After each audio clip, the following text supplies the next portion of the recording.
This is Salvia Waverly. Not a very common salvia or sage, but one of my favorites, and kind of a wild thing in some regards. You're going to get some close-ups of it, and this is the nicest one I've ever seen. So this is in Montecito, California, near Santa Barbara, and this photo is taken at the end of September, so right at the beginning of October, end of September, and you can see it. It's in its full glory.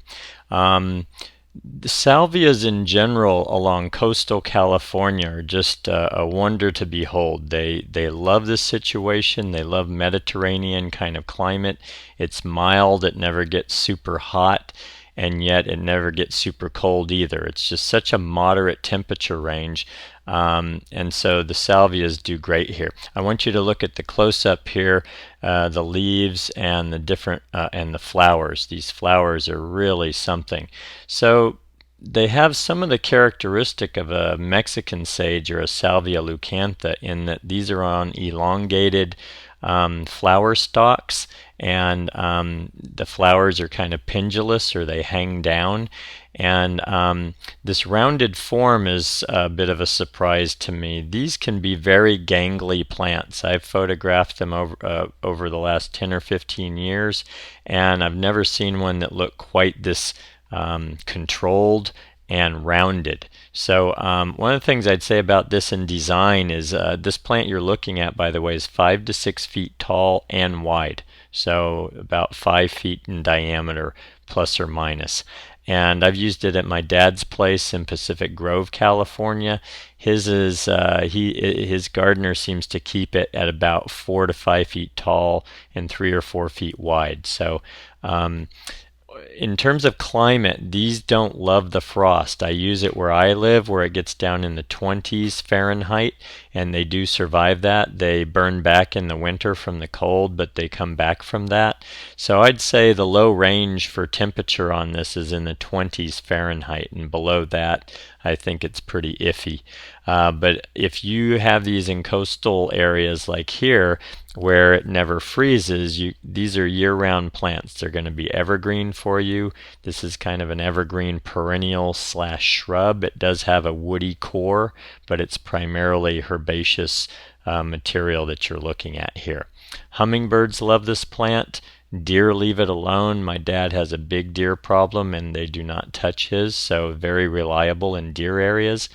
And I would call it low water.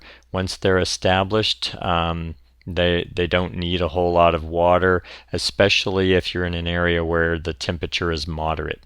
I would say they're going to improve if you give them some semi-regular water or lowish water if you're in a hotter area like I am, with temperatures in the 90s on a regular basis during the summer. So you're going to help replenish some of that. So the heaviest bloom on these is late summer, fall, like with many salvias, at least here in California. And if you're designing with this, expect that. In terms of uses, I just think this is kind of a specimen shrub slash perennial. I've never seen it kind of standing out here by its own the way this is done, but it's so showy it can kind of serve that purpose. So in design, I prefer to use it in a mixed border where it can be combined with some other things like Gara and maybe some of the other salvias such as Leucantha and Limelight. So I'll show you some nice companion shrubs to follow.